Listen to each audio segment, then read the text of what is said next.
দেখুন, এটা তো প্রায় আজকে ৭৯ বছর আমরা স্বাধীনতা জয়লাভ করেছি।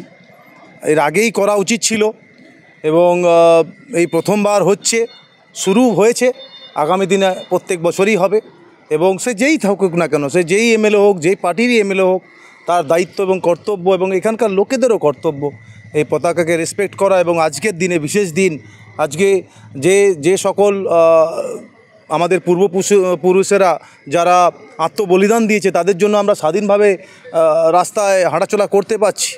তো তাদের উদ্দেশ্যে আজকে আমরা এইটুকু আমাদের কর্তব্য এবং দায়িত্ব করতেই হবে। সকাল হলেই স্কুল কলেজ বা বিভিন্ন সংগঠন স্বাধীনতা উৎসবে মেতে উঠবে, তাদের জন্য বার্তা কী থাকবে? বার্তা এটাই থাকবে যে স্বাধীনতা, যে আজকালকার স্কুলে স্বাধীনতা নিয়ে যারা মানে খুবই কম আলোচনা হয়। শুধু ওই 15ই আগস্ট করলে হবে না, এনাদের বই পড়াতে হবে, আলাদা করে বই পড়াতে হবে, পুরো সিলেবাস পড়াতে হবে। একটা ছোট্ট একটা শুধু নেতাজি পড়লে হবে না, শুধু মহাত্মা গান্ধী পড়লে হবে না, পুরো হিস্ট্রিটা পড়াতে হবে, ভারতের পুরো হিস্ট্রিটা পড়াতে হবে। কিভাবে ব্রিটিশ এসছিল, সেই ইস্ট ইন্ডিয়া কোম্পানি করেছিল, তাদের সাথে কিভাবে ফাইট করছিল, কিভাবে তারা অত্যাচার করছিল আমাদের সেই ভারতের সমস্ত লোকেদের ওপরে, তারা জুলুম করছিল যেভাবে, সেইগুলো পড়াতে হবে। সেই সমস্ত বাচ্চারা যাদের ছোট থেকে তারা জানে, তারা তবে তো তাদের মধ্যে দেশপ্রেম জেগে উঠবে।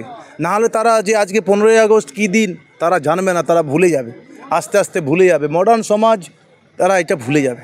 তাদেরকে পড়াতে হবে, তাদেরকে বোঝাতে হবে যে স্বাধীনতা দিবস, এই 15ই আগস্ট আমাদের জন্য কত কষ্টের দিন, এর জন্য কত লক্ষ লক্ষ লোক মারা গেছে, কত ফ্রিডম ফাইটার জেল খেটেছে, কত লোক এটার জন্য ভারতের মানে বলিদান দিয়েছে এই আজকের দিনের জন্য। তো আমরা আজকে গর্ববোধ করি, প্রাউড ফিল করি যে আমরা আজকে স্বাধীন ভারতে বসবাস করছি, স্বাধীনভাবে চলাফেরা করছি।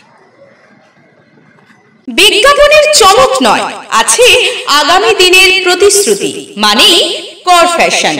ছেলেদের যাবতীয় নিত্য নতুন পোশাকের বিপুল সম্ভার নিয়ে নবরূপে সজ্জিত কর ফ্যাশন। বিশেষ করে মনে রাখবেন, আমাদের নতুন সংযোজন ছোট ছেলেদের পোশাকের বিপুল সম্ভার। আমাদের ঠিকানা ময়না রবিবারের বাজার। আমাদের আরেকটি শাখা বলাইপন্ডা বাজার, চৌরাস্তার দক্ষিণে ময়না। মনের মতন পোশাক মানেই কর ফ্যাশন।